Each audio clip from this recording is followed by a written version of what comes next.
La apertura del Parlamento, último compromiso oficial de la princesa Alejandra en la capital federal. La saluda Sir James Robertson, el gobernador general. La escena es de esplendor, al igual que la cadencia de Su Alteza Real camino hacia el trono. La reina representa al primer parlamento independiente. El doctor Nnamdi Azikiwe lee la carta de apertura de la sesión. Día 22 de septiembre, en el 9º año de nuestro reinado, firmado por la propia mano de la reina. El primer ministro, Alhaji Sir Abubakar Tafawa Balewa, dirige el discurso real a Su Alteza. En ocasión de la apertura del primer Parlamento de Nigeria. En el tiempo de la independencia se creía que el legado más grande que los británicos habían dejado a sus colonias en formación era el gobierno parlamentario. La más brillante joya de la corona inglesa ya no era la India británica, sino la democracia inglesa. Así que el paquete parlamentario fue embarcado. El señor conferencista, el pueblo, la banca delantera, la trasera, el líder de oposición, el papel blanco, todo el paquete de Westminster de exportación. Bueno, no funcionó. No dio ningún resultado. Esta casa en Lagos, Nigeria, parte de la Asamblea Nacional, ha estado en silencio. No más discusiones de las diferentes políticas. No más carcajadas estrepitosas con chistes africanos. No más votos de censura o votos de confidencia. La casa está muerta. Creo que se puede enseñar a otras personas a hablar la lengua inglesa. Se les puede enseñar a practicar el ser cristianos, pero no se les puede enseñar a cómo gobernarse a sí mismos. Eso lo deben aprender ellos solos.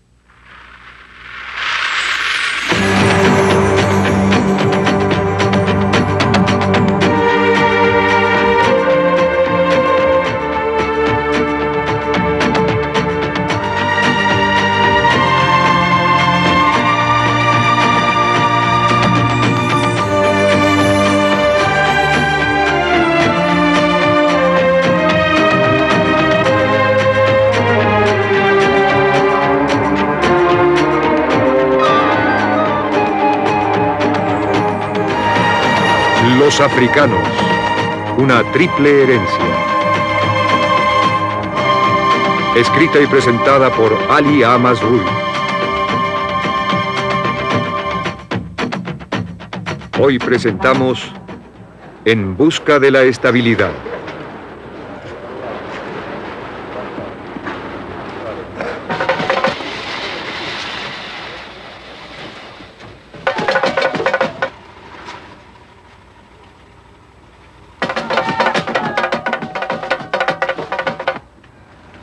Aquí vemos al rey Opoku-Ware de los Ashanti en Ghana. Es parte de la herencia real que data de 400 años. Mucho antes de la colonización, los africanos tenían sistemas políticos propios que funcionaban. Los Ashanti sabían que una estructura gubernamental debe tener raíces y una tradición antes de que pueda ser estable. Y la estabilidad requiere de orden social y de un sentido de comunidad entre la gente. La búsqueda de África por estas cualidades y sus problemas por la tranquilidad política son el tema de este programa. Cuando los europeos llegaron al territorio Ashanti, con sus presentes como la ginebra, encontraron una sociedad rica en tradiciones. Los rapsodas cuentan que los ancestros trajeron el gran trono de autoridad de los cielos para darle al primer rey su mando real.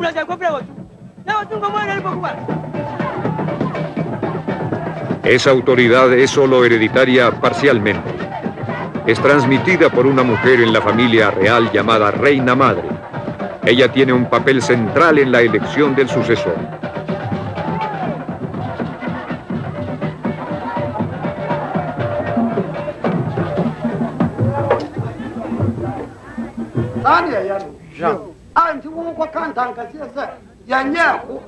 Los jefes Ashanti no ofician por derecho.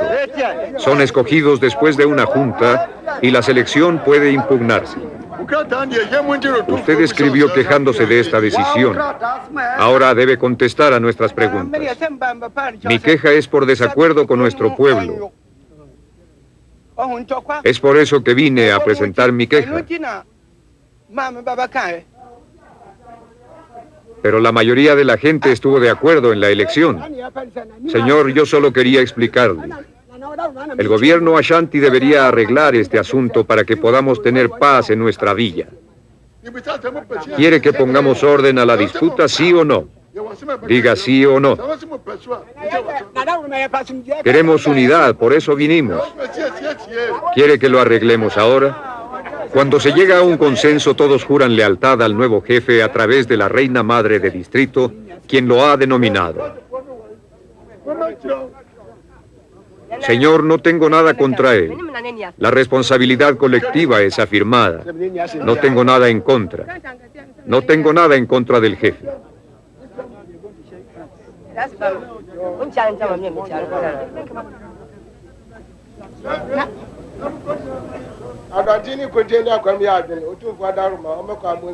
El nuevo jefe es ratificado en su cargo y declara su lealtad a los Ashanti, su jefe supremo. Juro por el gran juramento de ser igual que mis ancestros y que día y noche estaré al servicio de sus súbditos. Pero este imperio se ha reducido a un gobierno regional en Ghana, profundamente arraigado en sus raíces, pero en el Estado moderno el poder está en otro lugar.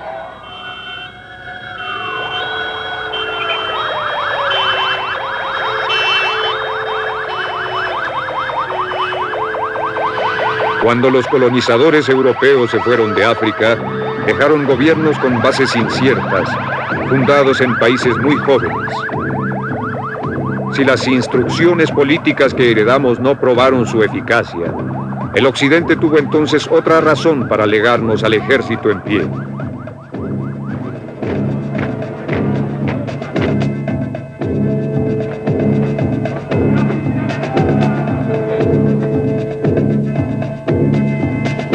Los militares han sido la fuerza más poderosa en las políticas africanas desde la independencia, escoltando a sus campeones, Nimeiri, Do, Bokassa, Mobutu, Amin.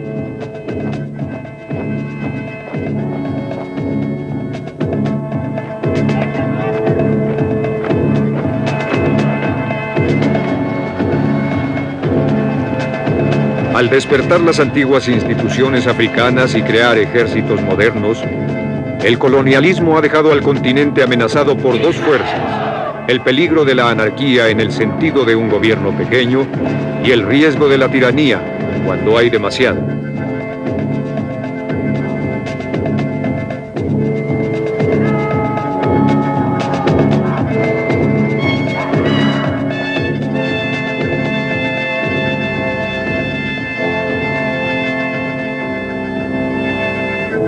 En su desesperación, los africanos todavía ven en los modelos extranjeros una solución a sus males constitucionales. Pero aún así, ninguno de esos experimentos importados está profundamente arraigado. Todos son destruidos fácilmente por el poder predominante en el continente, las armas. Ghana, 31 de diciembre de 1981. El capitán Jerry Rawlings da su segundo golpe de Estado. Hoy iniciamos una guerra santa. A este fin, las siguientes medidas serán tomadas. Primero, la Constitución Republicana Federal de Ghana queda abolida. Segundo, para evitar cualquier duda, se enfatizarán los siguientes artículos. A. El presidente, el vicepresidente, los ministros y los diputados serán despedidos de sus puestos. B. El Parlamento queda disuelto. C. El Concilio Estatal queda abolido. D. Todos los partidos políticos quedan proscritos. Así que es ilegal para cualquier persona o personas pertenecer u operar bajo algún partido. A través del continente ha quedado demostrado en varias ocasiones que en un país subdesarrollado el poder a menudo reside entre los que controlan los medios de destrucción en vez de que esté en los que están a cargo de los medios de producción. Nosotros, los integrantes de las Fuerzas Armadas de Uganda, por unanimidad, hemos decidido este día tomar el poder de Obote y dárselo al general Idi Amin Dada, nuestro soldado federal. Los miembros del Concilio de Defensa y todo el pueblo de Uganda consideran que soy el conquistador del Imperio Británico.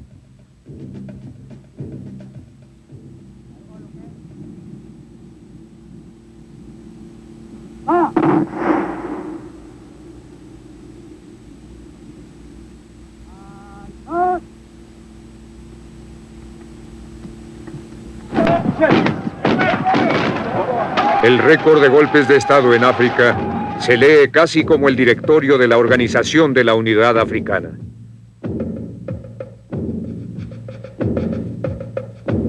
Más de 70 golpes de Estado en un cuarto de siglo. Solo la parte sur del Ecuador africano parece estar menos afectada.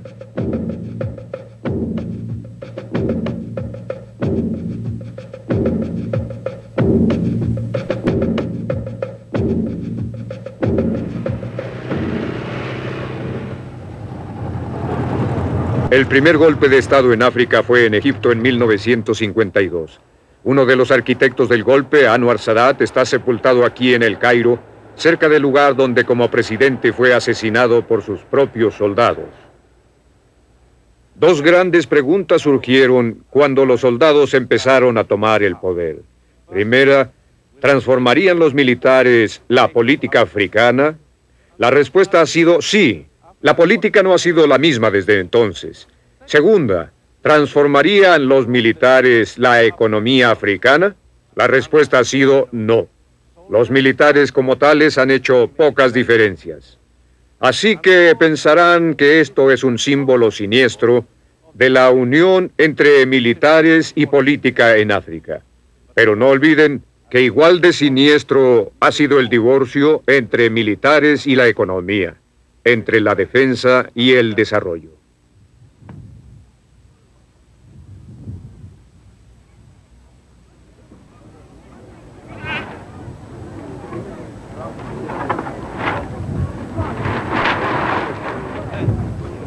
Además de las fallas en el desarrollo de África y de nuestra incapacidad para hallar un gobierno viable y estable, ha surgido una terrible tragedia humana. Millones son destituidos. Es imposible saber dónde termina el asilo político y dónde principia el refugio económico. Podría suponerse que esto es el infierno del cual estamos huyendo, pero de hecho es el cielo a donde la gente se está yendo en busca de refugio. Siguen llegando en burros, en mulas, a pie y en autos desvencijados. Haber dejado sus casas, sus amigos, las tumbas de sus ancestros, a cambio de esto, debe haber sido muy desesperante. El problema del refugio en África está creciendo. En África es ya más grande que en el Medio Oriente, con el desplazamiento de los palestinos, más grande que en el sur de Asia, con la destitución de Afganistán, más grande que Indochina, con los botes y la gente que escapa de Kampuchea, con menos de la 10ª parte de la población mundial. Tenemos más de la mitad de los problemas de refugio. Y no salta a la vista.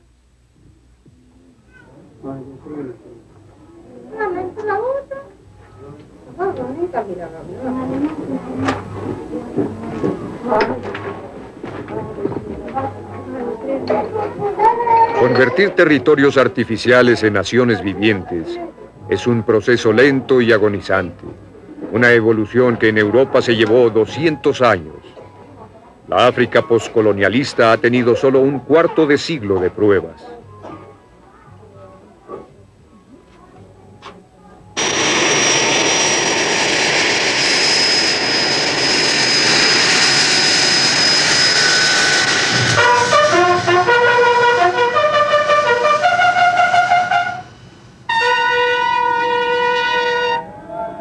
Nigeria es un enorme laboratorio político. Tiene 100 millones de habitantes. Las elecciones de 1983 fueron las más grandes en la historia de África y las más grandes que cualquier otra en la Europa occidental.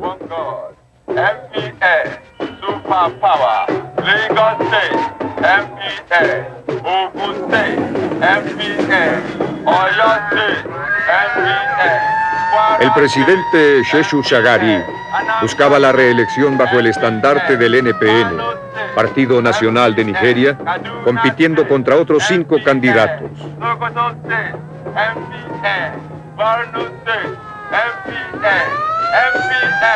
Se suponía que sería una elección al estilo americano, con candidatos que mostraran su apoyo a las cuestiones étnicas y religiosas.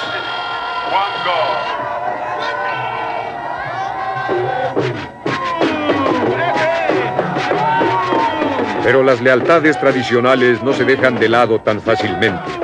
El presidente Shagari, un musulmán del norte, intentó presentarse como una figura nacionalista. Estoy muy contento de estar aquí en casa, en Ogbomosho. Es una ciudad que quiero mucho, porque sé que me quieren y sé que quieren al NPN. Ha pasado el tiempo desde que hablamos de los partidos de las tribus. Ha pasado mucho desde la Primera República. Hemos llegado a la Segunda República, donde Nigeria debe ser una, como la pinta nuestro partido, una nación y un destino. No hablamos de tribus. En el NPN, todos los nigerianos son iguales y todos deben tener las mismas oportunidades, sin importar cuál es su tribu, su cultura, ni de dónde vengan. Las elecciones se llevarán a cabo en paz. Ya hemos hecho suficientes arreglos adecuados para mantener la ley y el orden. No importa quiénes quieran causar problemas, nos las veremos con ellos. El Partido de la Unidad de Nigeria, dirigido por el jefe Obafemi Awolowo, fue el enemigo más fuerte de Shagari.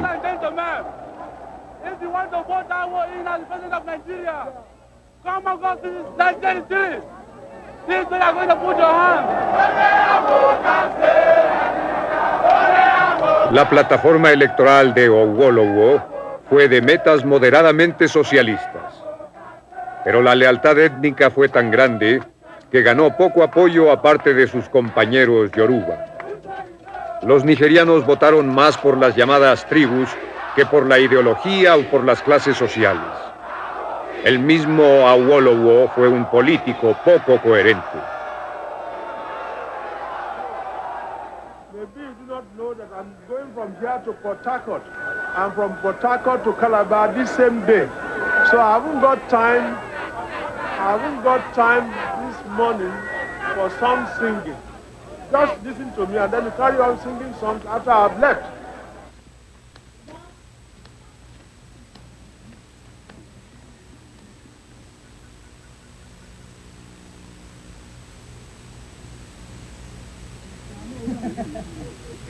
En su ancestral sistema de gobierno, los nigerianos se gobernaban por un consenso. Las elecciones de tipo occidental, por otro lado, son inherentemente competitivas. Un conflicto ha surgido entre las tradiciones de persuasión lenta y los atajos electorales de Occidente. El ganador se lo lleva todo. Las reglas mayoritarias han desplazado a las tradiciones de concordia.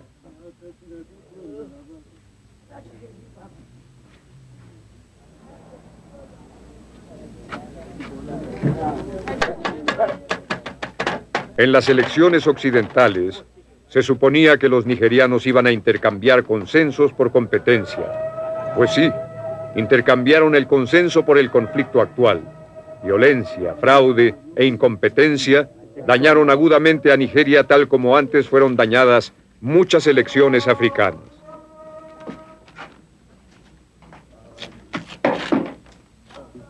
Nombres ficticios, cuentas fraudulentas, urnas falsas. Una vez más, un ajeno sistema de elección gubernamental fracasó al enfrentar las realidades de África.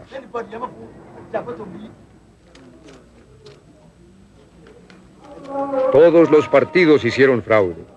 Shagari tal vez hubiera ganado sin fraude, pero sus seguidores decidieron no tomar el riesgo.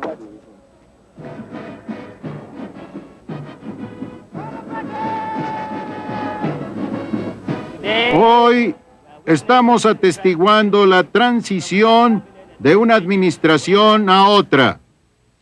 Esto es un acontecimiento memorable en nuestro experimento democrático.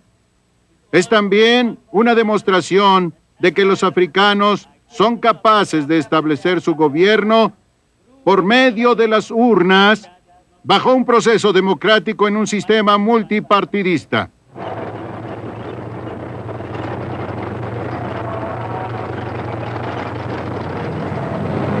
El único partido político por el que nadie votó fue el militar.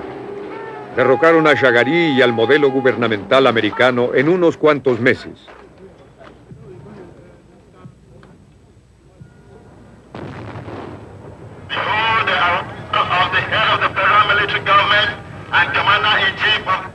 El general Muhammadu Buhari llegó a librar al país de la indisciplina, un reclamo de soldados que normalmente hacen en la toma de poder. Pero durante este corto reinado, Nigeria se acercó más a la tiranía que antes.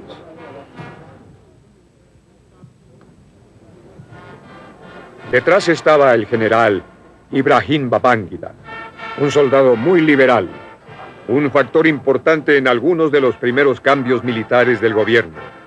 En agosto de 1985, asumió por sí mismo el poder supremo y restauró los derechos humanos que habían sido violados en el régimen de Buhari. Nigeria es una sociedad volátil que paradójicamente produce modestos y a veces sumisos jefes de Estado. Aún estar en lo alto es una tarea difícil. Nigeria ha tenido 9 líderes desde la independencia en 1960. Mataron a 3, 2 están en prisión y 1 en el exilio.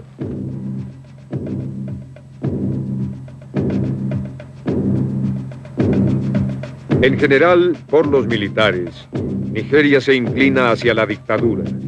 Por los políticos, Nigeria se dirige hacia la anarquía.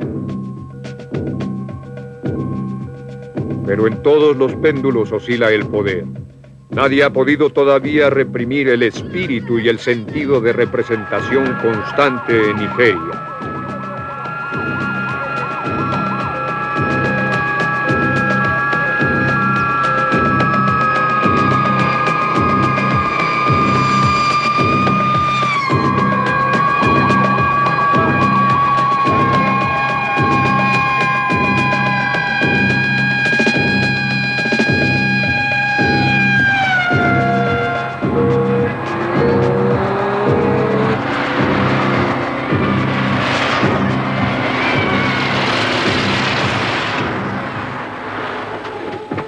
Incluso en los días más difíciles de la administración de Buhari, los nigerianos jamás perdieron la capacidad de reírse de sí mismos y de sus gobernantes.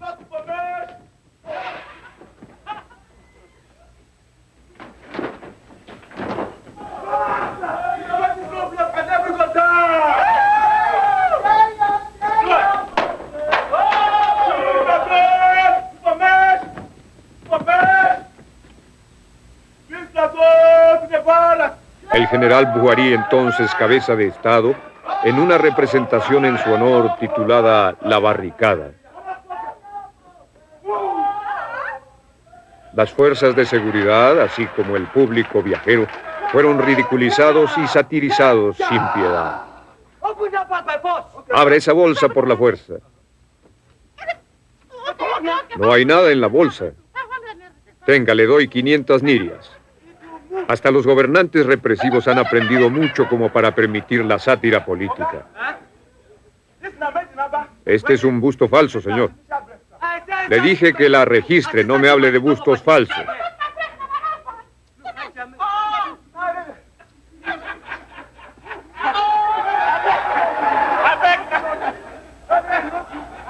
Le suplico que no me castiguen.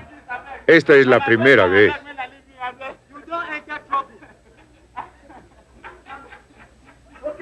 El mensaje de la obra es muy claro. Si las fuerzas de seguridad hacen su trabajo con deficiencia, mejor deberían regresarse a sus cuarteles.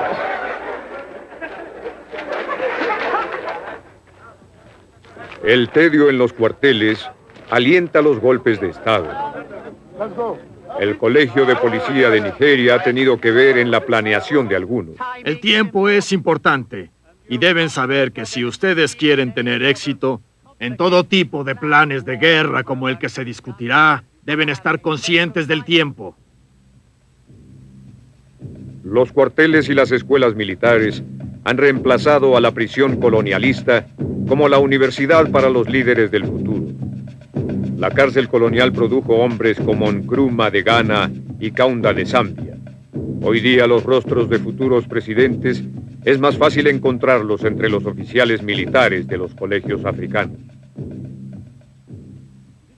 Esta conferencia de hoy es realmente especial para oficiales de su clase y su calibre, que van a enfrentarse a decisiones en defensa de los acuerdos políticos relacionados con la política nacional, y por lo tanto, necesitan estar bien conscientes de nuestra situación política en general.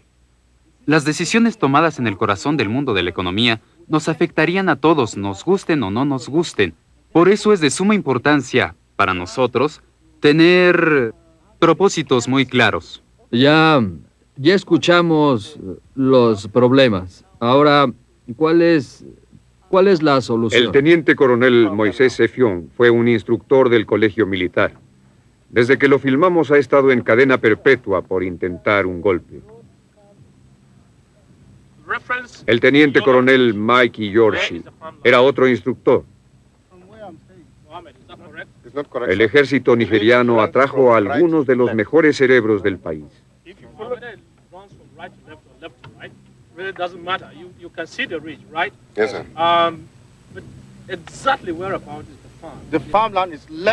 Iyorshi era uno de los oficiales más brillantes y de mejor porvenir en Nigeria. En diciembre de 1985, también fue arrestado y acusado de ser uno de los líderes del golpe. Entre sus cargos estaba el de alta traición, una pena capital. Yeah, that's Montgomery's favorite phrase. I didn't get to know what the hell it was until I went to Kamali. And what is it? I saw it. It's North African campaign. It's the famous cricket. The cricket? Yeah. When you say hit the hit a man right out of the ground. Yes, and I saw the phrase. I said, gosh, so that is what it's all about. En marzo de 1986, Iyorshi fue ejecutado.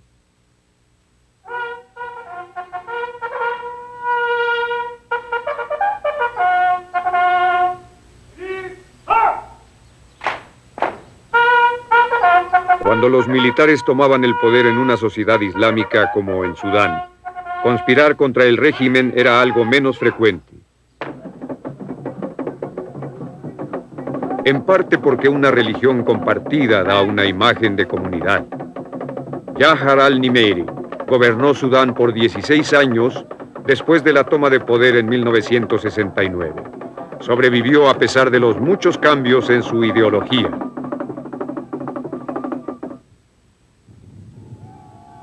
Pero Sudán tiene su talón de Aquiles, la división del norte y el sur.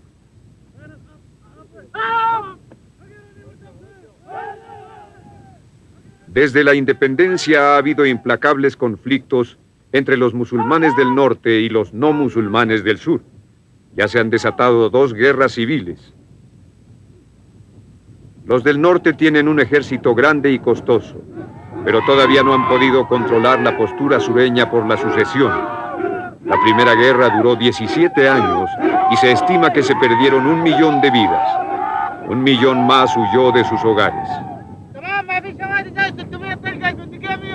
La paz se promulgó en 1972, pero después de una década de difícil tregua, el ejército ha vuelto a pelear otra vez.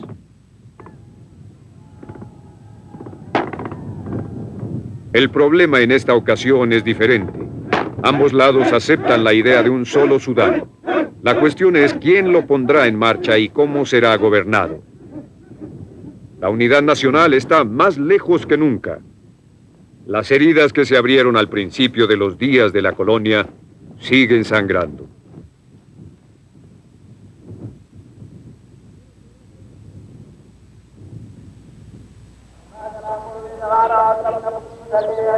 Hasta en Khartoum, la capital, los británicos ejercieron su política contradictoria. En cuanto al territorio, querían que el norte y el sur se unieran en un solo país. En cuanto a la cultura y a la religión, Inglaterra quería que las dos partes estuvieran separadas para desviar el desarrollo del Islam y la influencia árabe.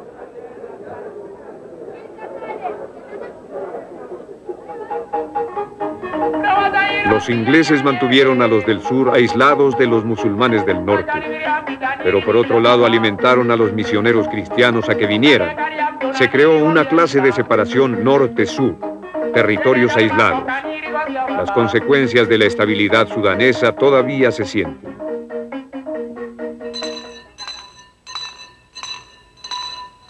Bajo el gobierno militar de Nimeiri, Sudán mantuvo una democracia en apariencia. Se estableció una asamblea del pueblo con miembros civiles y militares. Fue bilingüe, árabe para el norte e inglés para la conveniencia de los sureños. Todo este problema es muy incierto. ¿Saben quién es el guardián de los intereses árabes? ¿Qué nación? ¿Dónde está el vigilante de los intereses árabes? ¿Está en Egipto? ¿En Arabia Saudita? ¿Está en Libia? ¿En Siria? ¿En Irak? ¿En Líbano? El tema de si Sudán pertenece a Arabia o a África siempre es motivo de discusión. Pero si esto tiene algún efecto en los militares, es otra cuestión. Nosotros en el Sudán, como sudaníes, debemos reflexionar sobre este asunto que es sumamente importante en mi opinión. Debemos mirar hacia adelante en cuestión de política, aceptar el concepto tradicional de que la política exterior debe ser práctica o no debe existir. Cuando los militares africanos toman el poder, dicen que están para restaurar la disciplina. Cuando los civiles vuelven, dicen que están para restaurar el diálogo. Un sistema parlamentario de esta clase es un compromiso entre esas dos ambiciones. Pero no solo eso, es una válvula de seguridad. Sudán es el único país en África donde el gobierno militar fue en verdad derribado por los civiles en 1964. No lo han olvidado. No presionen tanto a los civiles. Denles una válvula de seguridad.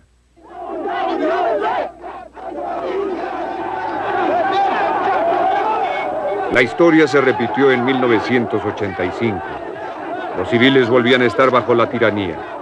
Ni siquiera el gobierno oportunista del presidente Nimeiri del Estado árabe pudo evitar la ira de las masas.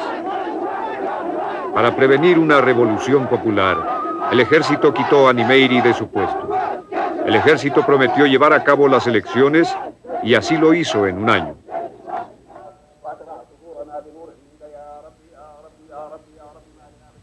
El bisnieto del legendario líder musulmán que luchó contra los ingleses en el siglo XIX es Sadiq el-Mahdi. En 1986 se convirtió en el nuevo primer ministro de Sudán. Este político, educado en Oxford, es el puente entre el Islam y la modernidad. Condujo al gobierno de coalición a un parlamento multipartidista.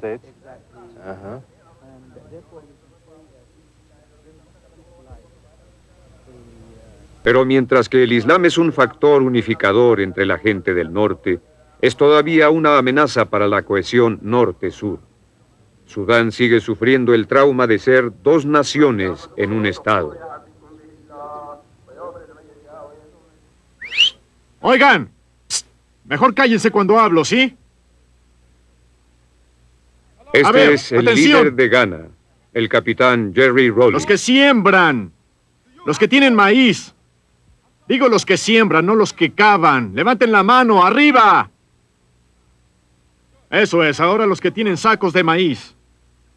Sacos de maíz, pero tienes maíz en la mano izquierda. Dios mío. Bien. Ahora los que tienen maíz, pongan atención, por favor. ¿Sí? ¿Dónde estás? Hazte cargo tú.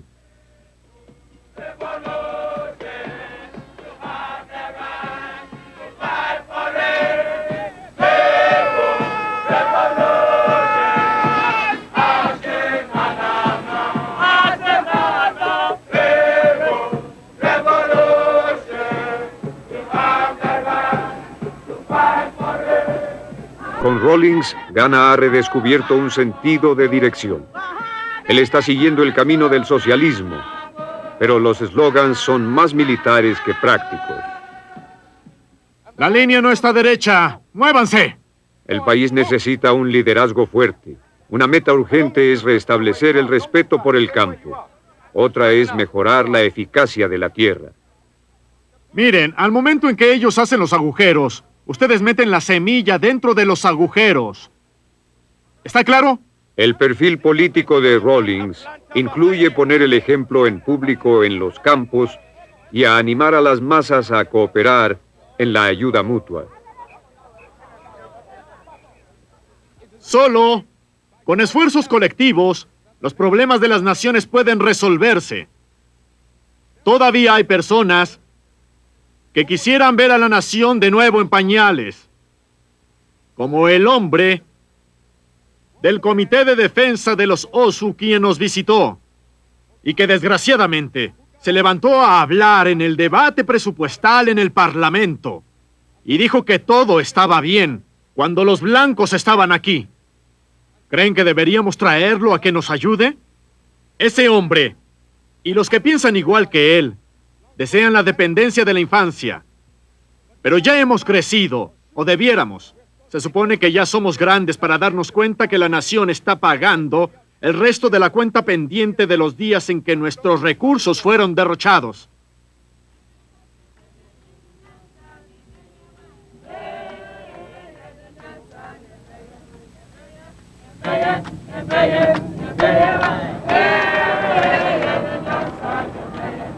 Aunque Rawlings es un militar, está más preocupado por acelerar el desarrollo que por la guerra. Su concepto del reclutamiento económico es un intento para enlistar más y más ciudadanos en el proceso de producción y transformación social. Pero la economía de Ghana es frágil. El IMF ha ayudado con préstamos, pero los trabajadores aún no han visto los beneficios. La estabilidad política queda eludida y la propia posición de Rawlings no está segura. Para salvaguardar a ambas y al futuro del país, la retórica de Rawlings ahora habla de movilizar tanto a las armas como al algodón. El derecho a defender su libertad es un deber, ¿está claro? Y los medios para hacerlo son algo que tendrán que adquirir, ¿verdad? Desgraciadamente hemos perdido mucho tiempo en democratizar la violencia. Después hablaremos de eso. Bien, directo desde América a China y a Rusia, todos, hasta los niños de 10 años, saben cómo disparar un arma. Esa es la democratización de la violencia. Quien quiera que haya tomado el control de las balas y las armas iba obviamente a dominarte, ¿entiendes? Y así es como han sido las cosas en el tercer mundo. El monopolio armado de los militares debe destruirse si el pueblo prevalece.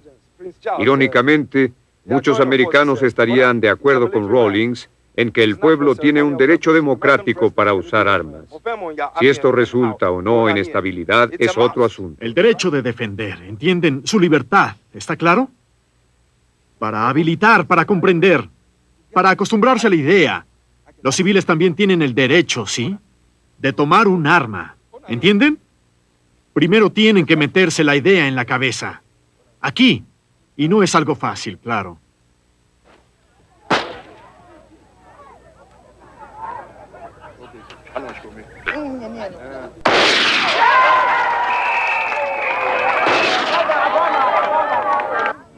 Celebraciones del Congo. El viento de cambio que sopla en el Congo belga y que derrotará a la bandera belga en Leopoldville en pocos días es debido a la independencia. El señor Patrice Lumumba, elegido primer ministro de la República del Congo, recibe felicitaciones de los miembros de ambas casas del Parlamento. Lumumba arrestado. Lo capturaron camino a Stanleyville y regresaron con Patrice Lumumba muy bien atado. Ninguna historia ilustró la fragilidad de las instituciones políticas de África más que el Congo. Ahora Zaire. Los belgas no habían hecho nada por preparar a su inmensa colonia de la independencia. En unas semanas el primer ministro Lumumba fue expulsado. El ejército se había sublevado y luego secuestró al destituido primer ministro. Su recaptura fue un triunfo para el coronel Mobutu. No se corrieron riesgos. Su esposa e hijo lo vieron humillarse.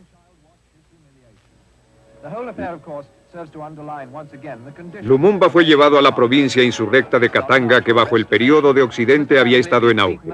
Pronto lo asesinaron. La primera fase del régimen de Mobutu había empezado. Las tropas de Mobutu gritaban y bailaban de alegría. Habían ganado una gran victoria. Habían atrapado a Lumumba después de haber intentado por meses ponerle las manos encima. Las rudas tácticas del presidente Mobutu Sese Seko Ngbendu wa Zabanga impusieron uno de los regímenes que más ha durado en la África postcolonialista por más de 20 años.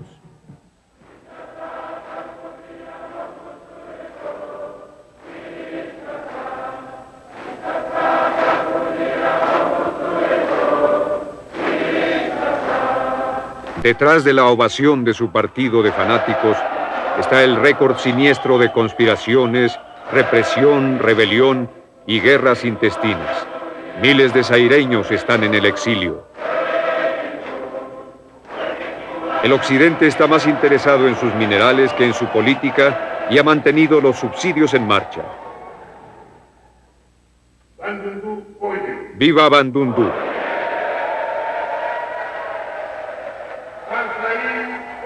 ¡Viva Bazaire!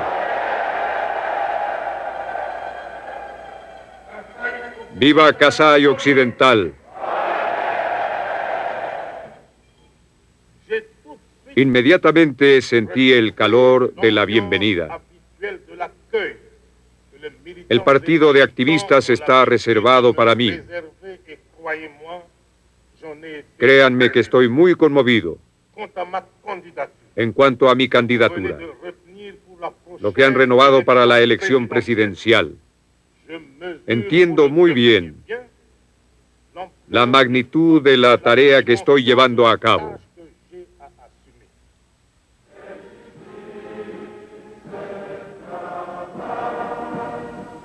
Mobutu es uno de los sobrevivientes de África, pero el que un líder sobreviva no debe confundirse con la estabilidad política de un país.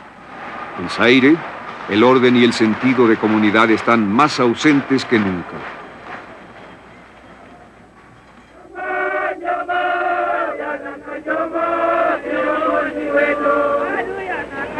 En las sociedades donde las instituciones políticas son débiles, los políticos cobran demasiada importancia. El empleado es más importante que la oficina. En Kenia, Kenyatta fue la misma personificación del Estado durante 15 años.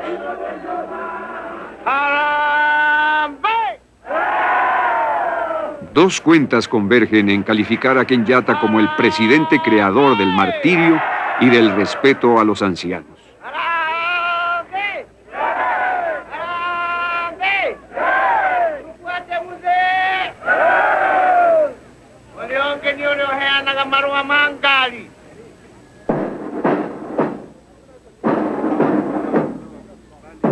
Durante una década, los británicos encarcelaron a Kenyatta. Su edad avanzada demandaba reverencias como Nse, el honor viejo, pero la condescendencia pronto acabó en un culto de personalidad. En 1978 ya era una seria ofensa especular sobre la muerte del presidente. El asunto de su inmortalidad era un particular tabú. Existían razones políticas muy claras para esto. Kenyatta se había convertido en un símbolo de estabilidad. Muchos pensaban que este hombre también era un símbolo de longevidad personal. Su propia inmortalidad era una forma de decir que la nación jamás moriría. Esta era una nación joven gobernada por un hombre muy viejo. La nación era frágil porque era joven. El gobernante era débil porque era viejo. Se eran útiles el uno al otro para darse confianza, al menos por la apariencia de inmortalidad.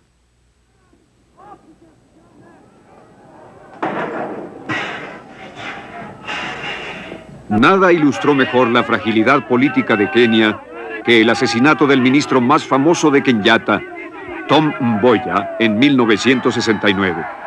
Los disturbios estallaron en Nairobi y cerca de la casa de Mboya. Mboya era un Luo, Kenyatta era un Kikuyu. Los Luo creyeron que el asesinato había sido una conspiración de los Kikuyu. El choque entre los grupos étnicos más grandes de Kenia amenazó con el desorden político a gran escala.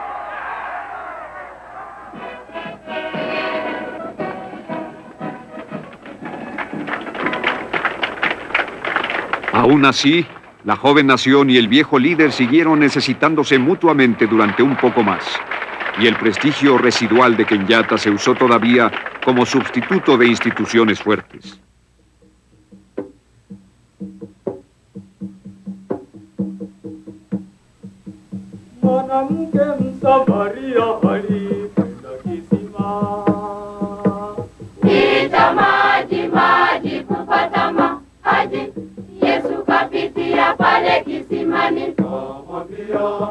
Después de la muerte de Kenyatta, el poder pasó pacíficamente a su vicepresidente, Daniel Arap Moi.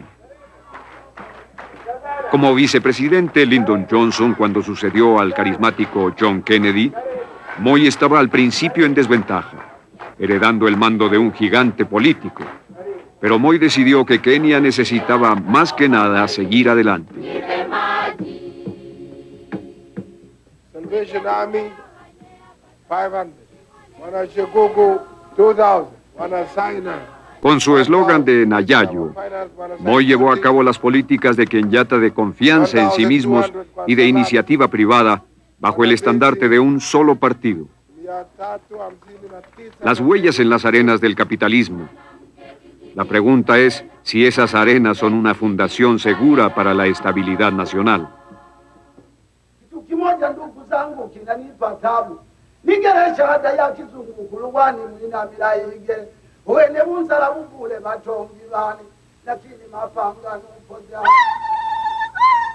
La siguiente puerta en Tanzania. Un rápsoda honra al Palacio Nacional del presidente Julius Nyerere. Los tanzanianos honran la unión de partido y gobierno. Cuidado, sultanes y colonialistas están ocultos en espera de penetrar en nuestra unión, mi estimado presidente. Julio Nyerere empezó como maestro y llegó a ser el líder del partido al que ayudó a fundar. En la independencia, Nyerere ya estaba revelándose como un rey filósofo.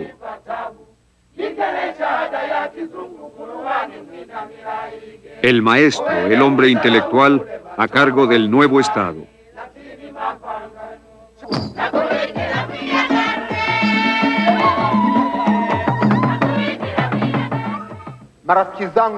Amigos romanos del campo, prestadme atención. Vine a enterrar a César, no a loarlo. Fascinado por las ideas de Shakespeare, Nyerere tradujo Julio César al Kiswahili, la lengua nacional de Tanzania. Bruto dijo que César era ambicioso, una falta grave, si así fue. La obra trata de ambiciones, estabilidad y opulencia, del poder del lenguaje y de cómo un solo discurso puede cambiar el curso de la historia.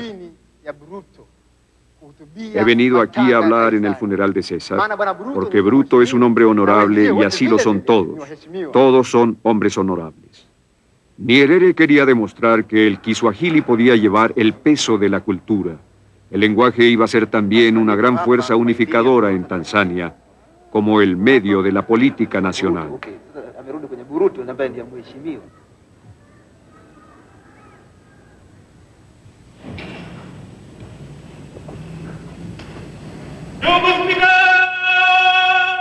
Compañero orador. La simple decisión de adoptar el Kiswahili como el idioma del Parlamento hizo que millones de personas fueran candidatos a líderes en todo el país. Gente que habría sido ignorada si el inglés fuera el idioma oficial. No dejaremos de lado ninguna queja, aunque no estemos de acuerdo con ella. Los saboteadores de la economía no están solo en Tanzania, ni la corrupción se encuentra solo en Tanzania.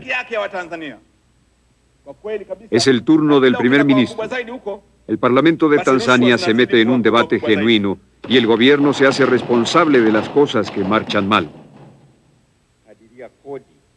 Los cobradores de impuestos en nuestra región usan un idioma sucio, desprecian y confunden a la gente. ¿Sabe el gobierno que el impuesto que cobra no va al gobierno? ¿Sabe también el gobierno que se roban el dinero en vez de entregarlo a la autoridad? Una respuesta del ministro de Finanzas. El gobierno no ha recibido quejas oficiales. Los términos de referencia no incluyen el mal uso del idioma. Ni desprecian ni avergüenzan a la gente. Han sido instruidos, compañero, para cobrar las rentas del gobierno justamente de todo el pueblo. Y no usan lenguaje soez ni avergüenzan a nadie. Tanzania ha llevado a cabo una medida de tranquilidad política bajo la sombrilla del partido estatal. Los muchos grupos entre sus 23 millones de habitantes han desarrollado un raro sentido de comunidad en África. Una fuerza unificadora ha sido el idioma nacional y otra ha sido el poder creador. Aunque Nyerere falló en su intento de una independencia económica, tuvo éxito en su petición por una autonomía cultural.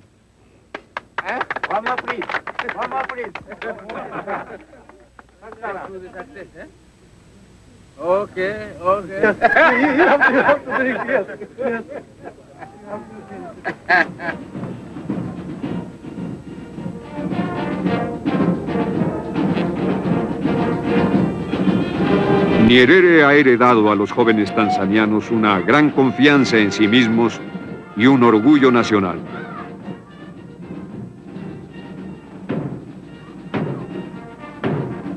Especialmente ayudó a la nación a encontrarse a sí misma. En 1985, él voluntariamente se retiró y el vicepresidente Ali Hassan lo reemplazó. A diferencia de los 107 gobernantes que África ha tenido desde la independencia, Nyerere fue solo el tercero en abandonar su cargo por sí mismo.